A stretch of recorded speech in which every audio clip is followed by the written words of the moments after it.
Assalamualaikum warahmatullahi wabarakatuh. Pada video kali ini saya akan membahas tugas video dari kelas SCADA tentang prinsip dasar SCADA. Sebelum membahas prinsip dasar SCADA sendiri, alangkah lebih baiknya kita perlu tahu dulu apa itu SCADA. SCADA atau Supervisory Control and Data Acquisition merupakan pengawasan, pengontrolan, dan pengumpulan data. SCADA biasanya dipakai untuk memonitoring dan mengontrol areal produksi yang tersebar di area yang cukup luas. Tujuan SCADA yang pertama untuk pemantauan, yang kedua untuk pengukuran, yang ketiga untuk akuisisi data, yang keempat untuk komunikasi data, yang kelima untuk pengendalian, yang keenam untuk otomasi. Selanjutnya, fungsi utama SCADA. Yang pertama, akuisisi data. Informasi pengukuran dari sistem tenaga listrik seperti tegangan, daya aktif, dan frekuensi disimpan dan diproses secara real time, sehingga setiap ada perubahan nilai dari pengukuran dapat langsung dikirim ke master station. Yang kedua, konversi data. Fungsinya, data pengukuran dari sistem tenaga listrik seperti tegangan, daya aktif, dan frekuensi yang diperoleh transducer awalnya berupa data analog, kemudian data tersebut dikirim oleh transducer ke RTU. Oleh RTU, data yang awalnya berupa data analog diubah menjadi data digital, sehingga data yang dikirimkan ke master station berupa data digital. Ketiga, pemrosesan data. Setiap data yang dikirim oleh RTU akan diolah di master station sehingga data tersebut bisa langsung ditampilkan ke layar monitor dan dispatcher bisa membaca data-data tersebut. Keempat, supervisory data. Dispatcher atau petugas operator dapat mengawasi dan mengontrol peralatan sistem tenaga listrik. Supervisor control selalu menggunakan operasi dua tahap untuk meyakinkan keamanan operasi. Yang pertama, pilihan, dan kedua, tahap eksekusi.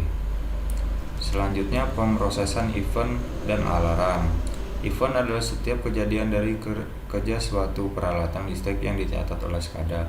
Misalnya, kondisi normally close atau NC, dan kemudian normally open atau NO. Sedangkan alarm adalah indikasi yang menunjukkan adanya perubahan status di SCADA. Semua status dan alarm pada telesialnya harus diproses untuk mendeteksi setiap perubahan status lebih lanjut. Untuk event yang terjadi secara spontan atau setelah permintaan remote control yang dikirim oleh control center. Yang keenam, tagging. Tagging adalah indikator pemberi tanda seperti tanda masuk atau keluar. Tagging sangat bermanfaat untuk dispatcher di control center. Tagging digunakan untuk menghindari beroperasinya peralatan yang diberi tanda khusus, juga untuk memberi peringatan pada kondisi yang diberi tanda khusus. Yang terakhir, post-mortem review. Melakukan rekonstruksi bagian dari sistem yang dipantau setiap saat yang akan digunakan untuk menganalisa setelah kejadian. Untuk melakukan hal ini, control center mencatat terus-menerus dan otomatis pada bagian yang telah didefinisikan dari data yang diperoleh. Postmortem review mencakup dua fungsi, yaitu pencatatan dan pemeriksaan. Selanjutnya, manfaat SCADA. Yang pertama, mendapatkan pengukuran kuantitatif secara real time dan terus-menerus. Kedua, deteksi, diagnosis, dan mengkoreksi masalah dengan cepat. Ketiga, menemukan dan menghilangkan bottlenecks dari waktu ke waktu dan meningkatkan efisiensi. Keempat, kemampuan untuk mengendalikan proses yang besar dan kompleks dengan beberapa step. Nah, di sini ada komponen utama SCADA. Yang pertama, RTU atau Remote Terminal Unit. Secara umum adalah perangkat yang dipasang di remote station atau di lokasi jaringan yang dipantau oleh control center. RTU ini merupakan rangkaian proses yang berfungsi sebagai tangan, mata, dan alat pendengar sistem pengendalian dengan tugas pokok mengumpulkan data-data tentang status peralatan, data-data pengukuran, dan melakukan fungsi remote control. Selanjutnya, komponen utama SCADA yaitu master station. Merupakan kumpulan perangkat keras dan lunak yang ada di control center dan mengumpulkan data dari semua RTU di lapangan dan menampilkan informasi dan fungsi kontrol di lapangan kepada petugas operator. Dan yang terakhir, telekomunikasi adalah komunikasi jarak jauh antara RTU dengan master station yang merupakan media untuk saling bertukar informasi. Komunikasi data digunakan untuk sistem SCADA. Komunikasi data itu sendiri menggunakan media komputer yang diteruskan menjadi transmisi elektronik. Selanjutnya, SCADA biasanya terdiri dari satu, antarmuka manusia-mesin atau human machine interface. Kedua, unit terminal jarak jauh yang menghubungkan beberapa sensor pengukuran dalam proses-proses di atas.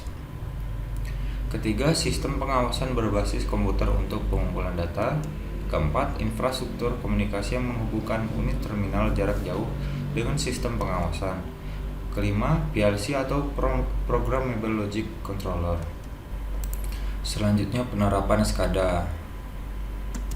Yang pertama dari sektor industri berupa manufaktur, pabrik, produksi, dan generator tenaga listrik.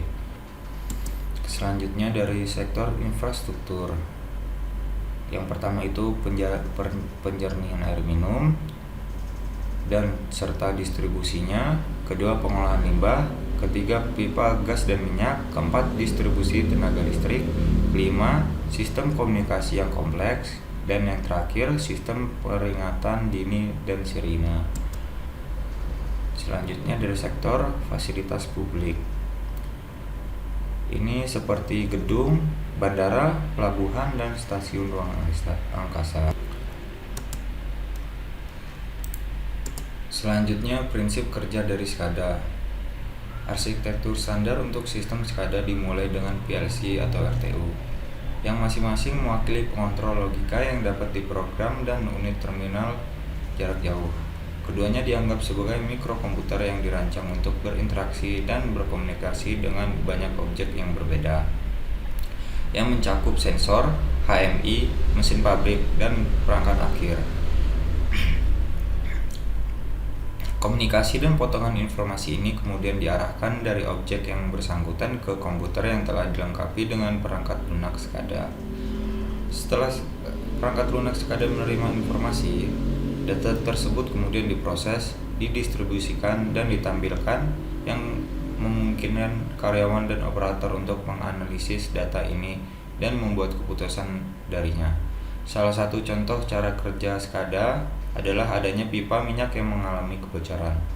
Setelah kebocoran terjadi, SCADA akan mendeteksi lokasi kebocoran yang tepat dan kemudian mentransfer data ini kembali ke lokasi pusat, yang membantu memperingatkan karyawan tentang kebocoran tersebut. Data ini juga akan dianalisa oleh sistem, misalnya SCADA, yang akan dapat menentukan apakah kebocoran itu kritis, yang mungkin memerlukan tindakan tambahan untuk diambil oleh staf terdekat. Informasi tersebut kemudian akan ditampilkan dengan cara yang terorganisir dan logis, yang memungkinkan karyawan untuk membaca dan menafsirkan informasi dengan segera. Mampu membaca informasi ini dengan cepat sangat penting bagi operator untuk membuat keputusan yang cepat. Nah, itu tadi prinsip kerja dan contoh dari SCADA sendiri. Itu saja yang bisa saya sampaikan mengenai materi dan prinsip dasar SCADA. Jika ada kekurangan dalam penyampaian saya, bisa kalian tambahkan di kolom komentar. Terima kasih. Wassalamualaikum warahmatullahi wabarakatuh.